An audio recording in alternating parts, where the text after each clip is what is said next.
মারা যাওয়ার পরে সম্পত্তির হিসাব নেনেওয়ালার অভাব হবে না। জায়গা কোথায় কতটুকু আছে এটা খোঁজার জন্য মানুষের অভাব হবে না, কিন্তু জিয়ারত করার জন্য বড় মানুষের অভাব হয়ে যাবে। জিয়ারত করার জন্য মানুষের অভাব হয়ে যাবে। স্মরণ রাখবেই না, ব্যস্ততা এত বেশি, দুনিয়ার ব্যস্ততা এত কঠিন ব্যস্ততা যে মনে রাখার ইচ্ছা থাকলেও সময় সুযোগ হয় না।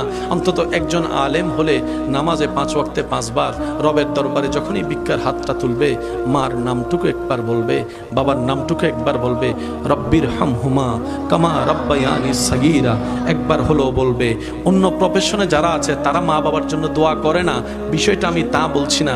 আমি বলতে চাচ্ছি একজন আলেম যদি হয়, একজন হাফেজে কোরআন যদি হয় এবং আল্লাহ ওয়ালা যদি হয়, তখন তার অন্তরে মা বাবার জন্য শ্রদ্ধা আরো বেশি হয়ে যাবে, আদব আরো বেশি হয়ে যাবে, শরণাসও বেশি হয়ে যাবে, রবের দরবারে দোয়া কবুলের পার্সেন্টেজও বেশি হয়ে যাবে। সুবহানাল্লাহ।